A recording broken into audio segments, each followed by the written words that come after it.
대림절은 기다림의 절기입니다. 기다림의 다른 말은 소망이요 희망이라고 말할 수 있습니다. 소망과 희망이 없으면 기다림이 없죠. 여러분은 언제 기다립니까? 우리가 기다리는 경우에는 기대가 있고 기쁨이 있을 때 기다립니다. 아빠가 퇴근하여 오는 것을 기다리는 아이, 그리고 앱으로 택배를 주문했는데 택배가 올 것을 기다리는 기대와 설레임, 그리고 기다림에는 사랑이 있을 때 기다립니다. 내 사랑하는 자녀가 군에 갔을 때에 그 자녀를 사랑하기 때문에 그 날짜를 기다리며 꽂고 있는 겁니다. 기다림은 필요함이 있기 때문에 기다립니다. 병원에 명의들이 있죠. 유명한 명의들에게는 한 달을 기다리든 두 달을 기다리든 1년을 기다리든 나에게 기회가 오면은 내가 그 사람의 손길을 통하여 치유받을 수 있다고 하는 그 믿음, 그 필요 때문에 1년이고 2년이고 기다리게 되는 겁니다. 기다리면은 믿음에 대한 약속이 있습니다. 농부가 밭에 나가서 씨를 뿌릴 때에 가을이 되어지면 수확한다고 하는 그 약속의 자연의 이치에 대한 믿음이 있기 때문에 수고하고 땀을 흘리고 그 열매를 위해서 또 시간을 기다리고 때를 기다리게 되는 겁니다. 성경은 예수님이 오신다고 하셨습니다. 예수님은 누구일까요? 왜 우리가 기다릴까요? 예수님은 누굽니까? 너무 아름답습니다. 티가 없이 아름다운 분이 예수님이, 그분이 우리에게 오셨습니다. 칼발트는 신학자가 있습니다. 유명한 그의 교회 교육학이라고 하는 13권의 너무나도 유명한 책을 집필했습니다. 그래서 그 내용을 다 읽고 이해하기가 쉽지 않습니다. 어느 날 기자가 책의 핵심을 간단하게 말해 주십시오, 요약해 주십시오 했더니 칼발트가 뭐라고 했는가 하니 하나님이 인간을 너무 사랑하셨습니다. 그래서 하나님이 인간으로 오셨습니다. 여러분, 사랑하면 가만히 있을 수가 없지요. 사랑하면 주저앉아 있을 수가 없습니다. 생각만 하지 않습니다. 벌떡 일어나 찾아옵니다. 문을 두드립니다. 우리의 마음에 찾아오시는 그 사랑, 너무 아름다운 사랑. 영이신 분이 인간의 몸을 입으시고 요한복음 1장 14절에 말씀이 육신이 되어 우리 가운데 거하심에 우리가 그의 영광을 보니 아버지의 독생자의 영광이요 은혜와 진리가 충만하더라. 이런 사실을 우리에게 전하기 위하여, 아름다운 소식, 복음을 전하기 위하여 척박한 조선에 오신 분들이 계십니다. 서울에 가면 마포구 양화진에 선교사님들이 묻혀있는 무덤이 있습니다. 어른 아이 할 것 없이 425명이 무덤이 있는데, 묻혀 있는데, 그 외에 또한 이름 없는 무덤이 80기가 묻혀 있습니다. 이 숫자는 포함되지 않지만 이들이 한국에 왔습니다. 아름다운 소식을 전하기 위하여 한국에 이들이 왔습니다. 헤론 선교사는 미국에서 좋은 대학 교수직을 버리고 이 땅에 왔습니다. 열악한 환경 속에 일하다 의사이면서도 이질에 걸려 한국에 온 지 5년 만에 이 땅에 오셔서 죽으셨습니다. 세브란스는 오하이오주 실업가인데 자기의 사재를 다 틀어 세브란스 병원을 세웠습니다. 후에 연세대학교 병원이 되었죠. 언더우드 선교사는 나이 26살에 한국에 신혼여행도 버리고 아내와 함께 이렇게 한국에 왔습니다. 1대, 2대, 대를 이어 한국을 사랑했던 분입니다. 아름다운 소식을 전하기 위하여, 예수님의 복음을 전하기 위해서. 압센젤러는 전도하러 배 타고 가다가 사천 앞바다에 한 소년을 구하고 죽었습니다. 1907년 대봉의 주역인 토마스 하디의 묘에 가보면은 그 아들 조셉이라고 하는 이름이 있는데, 이 아이는 태어날 날 그리고 하루가 지나 죽은 날이 이와 같이 기록되어져 있습니다. 이들이 왜 왔습니까? 복음의 아름다운 소식을 전하기 위하여, 예수님이 이 땅에 오셨다는 소식을 전하기 위하여 미국을 버리고 척박한 조선에 그 소식을 전하여 와서 그렇게 무덤에 묻혀 있습니다. 예수님의 사랑 때문에 이들은 본국을 버렸지요. 한국의 복음을 전해준 아름다운 사람들의 이야기입니다. 오늘 본문은 베데스다에 일어난 이야기입니다. 베데스다라고 할 때 여러분, 아름답다는 뜻을 가지고 있죠. 히브리어로 자비의 집, 은혜의 집, 부족함을 채워주는 집. 이름만 들어도 여러분 어떤 생각이 듭니까? 넉넉한 마음이 듭니다. 따뜻한 마음이 듭니다. 베데스다에 가고 싶은 마음이 듭니다. 그것은 은혜가 흐르기 때문에 바로 그와 같은 마음을 가집니다. 이곳에 누가 왔을까요? 아프고 지친 사람들이 이곳에 가면 내가 부족함을 채울 수 있구나, 회복할 수 있구나. 베데스다에 사람들이 모여들기 시작했습니다. 그곳에 모인 사람들을 가만히 보니 소경 앞을 보지 못하는 사람도 모여들고, 잘 걷지 못하는 절뚝발이도 모여들고, 잘 이와 같이 걷지 못하여 혈기가 말라서 중풍병자들도 모여들고, 오늘 본문에 나오는 38년 동안 병 때문에 고생했던 사람이 이곳에 왔습니다. 여러분, 이들이 이곳에 온 이유는 은혜를 갈망했기 때문인 것입니다. 사람들은 그 이름 하나 붙들고 지금 몰려왔습니다. 아픔이 기쁠수록, 고통스러울수록, 소망할수록, 꿈이 있을수록, 외로울수록 위로가 필요하여 이곳에 모여들었습니다. 오늘날은 어떤 곳에 사람들이 모여듭니까?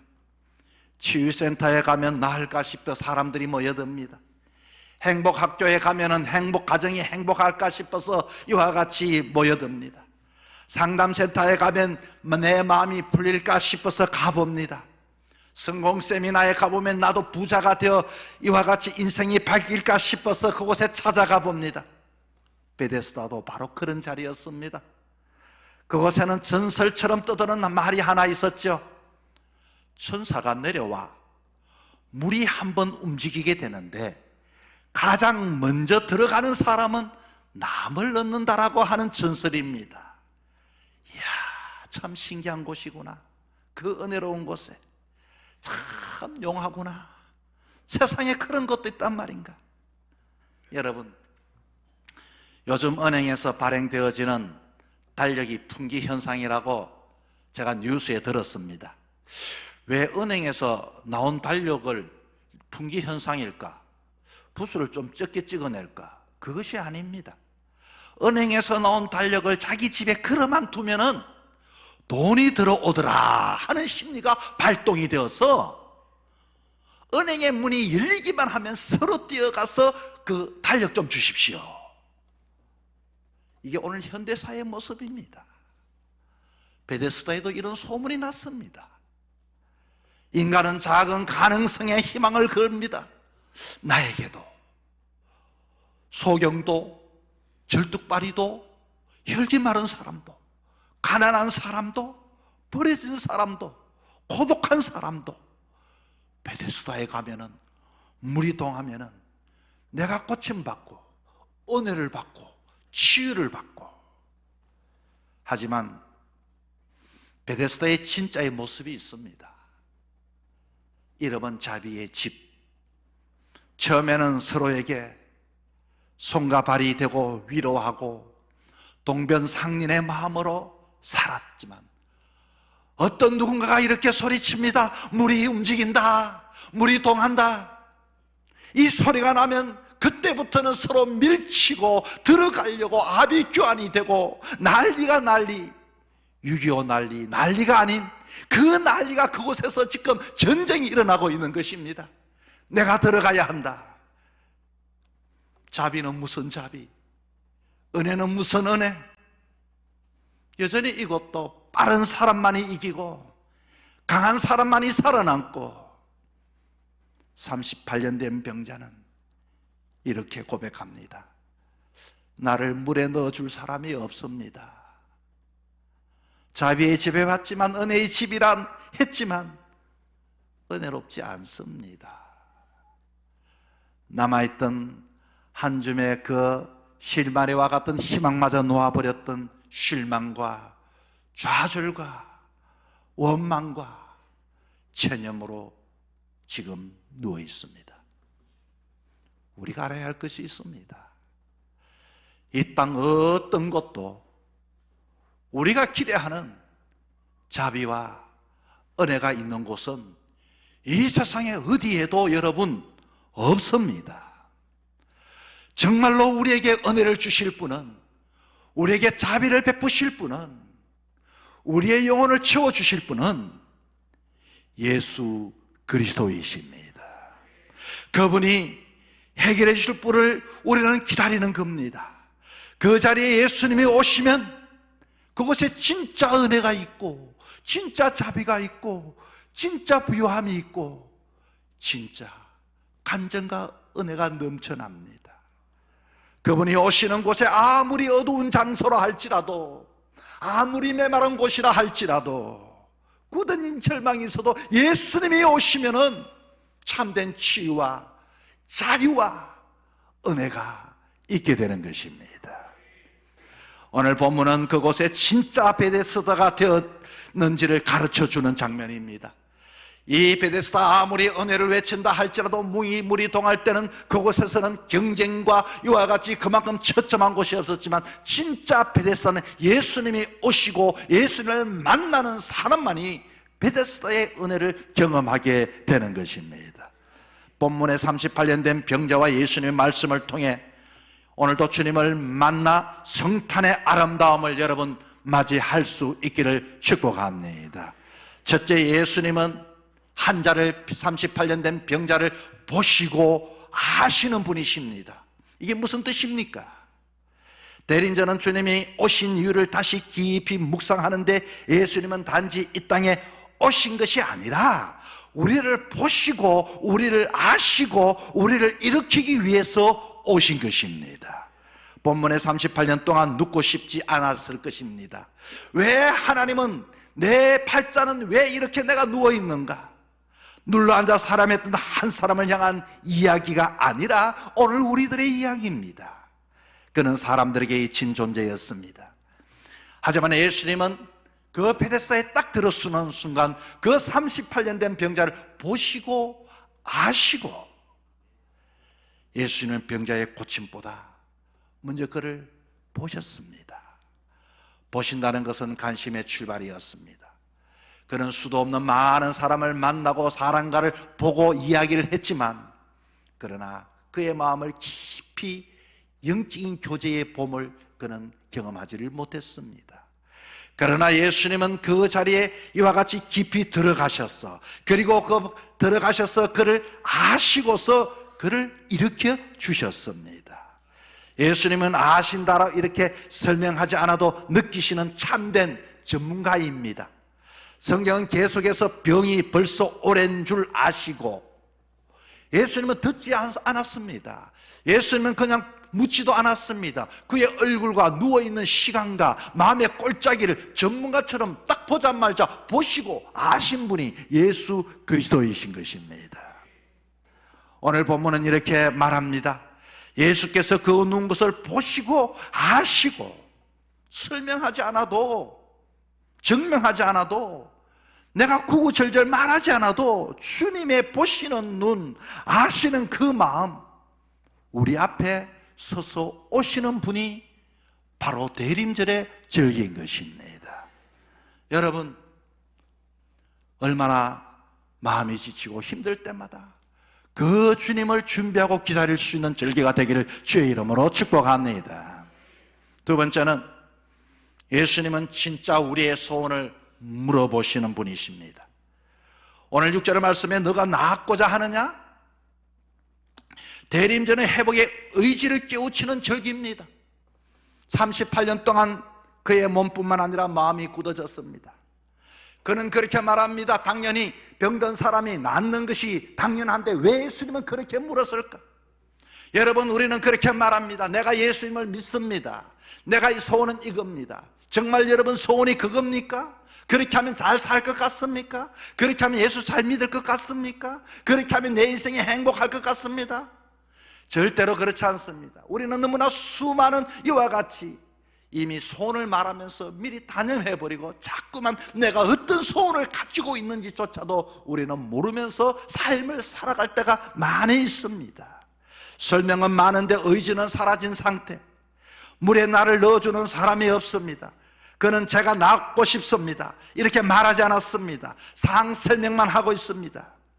사람의 마음이 오래 아프면 문제의 원인을 설명하는 데 익숙해지고 문제를 해결하겠다는 결단은 사라지고, 예수님께서 이와 같이 소원을 아뢰게 되면 응답받는 것 때보다도 이미 그 마음은 문을 닫고 있는 것입니다. 그냥 외치는 것입니다. 습관적으로 기도하는 것입니다. 습관적으로 주님을 믿는다고 말할 뿐인 것입니다. 주님은 진짜 우리의 마음의 소원을 알기를 원하고 계시는 것입니다. 이번 성탄절날 정말 여러분이 응답받아야 할 기도의 제목이 있습니까? 내 인생이 변화되기를 원합니까? 그 주님 앞에 내려놓을 수 있기를 바랍니다. 용혜원의 상처받지 않고 살아가기라고 하는 책이 있습니다. 상처는 고통보다 머무는 습관이 더 위험하다고 이렇게 결론을 합니다. 사람이 상처 때문에 무너지는 것이 아니라 상처에 머무르는 것이 더 편해서 마음이 약해질 때가 많다는 것입니다. 상처를 붙들고 사는 것이 더 안전하다고 느끼고 오늘까지 그렇게 살아왔고, 그렇게 이와 같이 입술로는 이와 같이 소원을 말하면서 늘 그곳에 머물러 있기를 원하는 것이 사람이라는 것입니다. 38년 된 병자도 마찬가지입니다. 그의 몸은 아팠지만 더 위험했던 것은 상처에 적응해 버렸다는 마음 때문인 것입니다. 예수님은 말합니다. 우리가 두려워하는 것을 건드립니다. 정말로 너가 낫기를 원하느냐? 정말로 예수를 잘 믿기를 원하느냐? 정말로 예수 안에 가기를 원하는가? 정말로 영적으로 살기를 원하는가?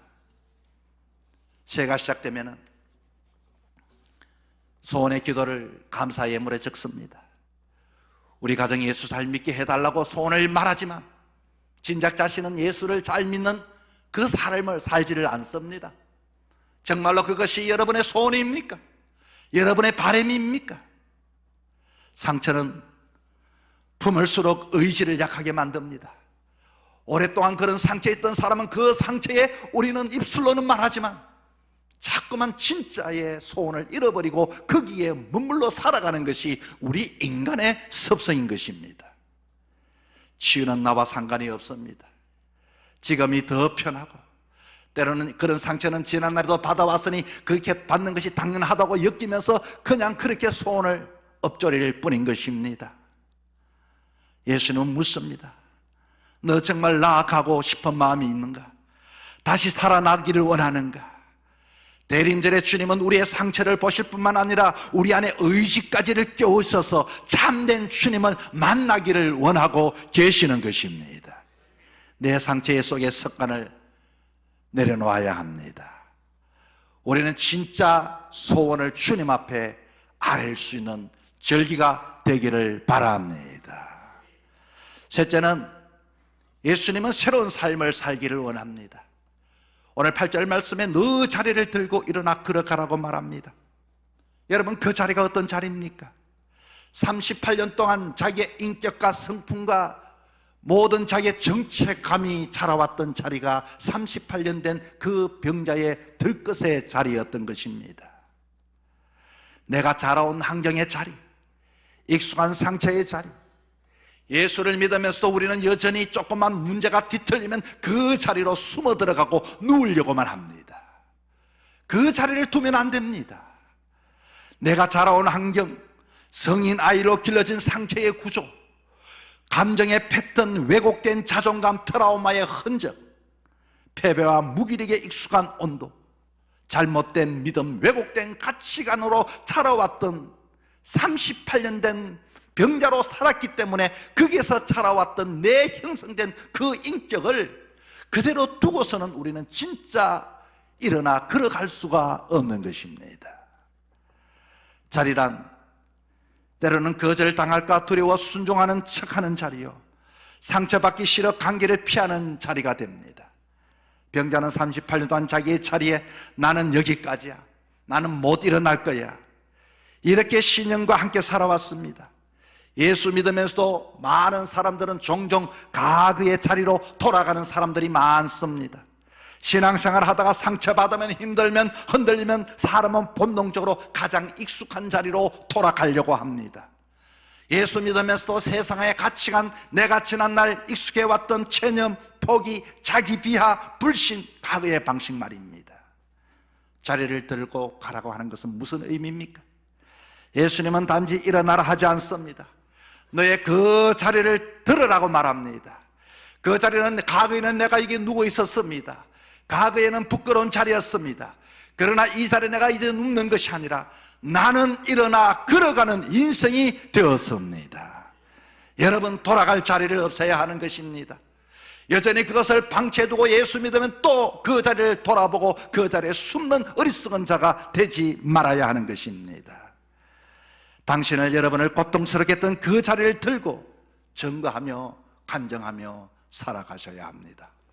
예수님을 만나고 이제는 이 자리는 내가 눕는 자리가 아니라 이 자리를 통하여 증거하는 자리가 되셔야 하는 것입니다.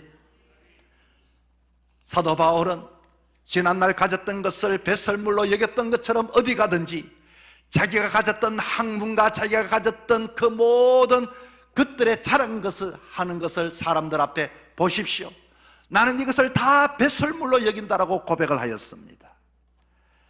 그 병자가 이 말씀을 들을 때 안식일이었습니다. 사람들이 지켜봅니다. 들 것을 들었다는 것은 안식일을 어기는 것입니다. 그러나 이 사람은 예수님의 말씀을 이제는 믿고 붙잡았습니다. 사람들이 수군거립니다. 간섭을 깨트리는 것입니다. 그 주변의 눈치도 이와 같이 무시하지 못합니다. 그럼에도 그는 전통보다도 예수님의 말씀을 더 신뢰하는 자가 되어졌습니다. 성탄절, 여러분, 예수님을 더 귀하게 여기고 전통보다도 예수님을 이와 같이 말씀에 더 순종하며 살아갈 때 우리는 일어나 걸어갈 수 있습니다. 언제까지 세상 사람들 속에서 세상 사람들의 눈치를 보고서 반복적인 그와 같은 삶을 살아가기를 원합니까? 때림절, 예수님은 찾아오셨습니다. 한 영혼을 만지시고 한 영혼에게 일으키시고 걸어가게 하신 그 예수님, 그 예수님만이 진정한 자비와 은혜와 넉넉함과 부유함을 줄 수가 있습니다. 그 예수님을 꼭 만날 수 있는 저와 여러분의 삶이 되기를 주 이름으로 부탁을 드립니다.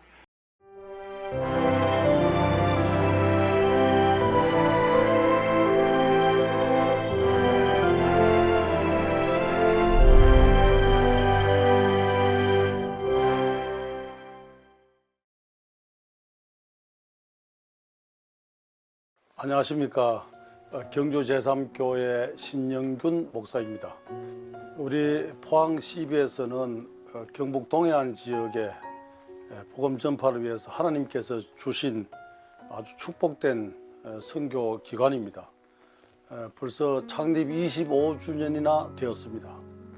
그동안 하나님의 공의와 사랑의 도구로 쓰임 받았던 저희 포항 CBS가 앞으로도 방송 선교를 통하여서 하나님 나라를 크게 확장시켜 나가리라고 믿습니다. 든든한 후원자가 되어 주시기를 바랍니다. 지역 성도들과 청취자 여러분의 가정에 하나님의 은총이 늘 함께 하시기를 바라고, 또 CBS 가족으로 늘 CBS 후원에 앞장서 주시기를 바랍니다. 감사합니다.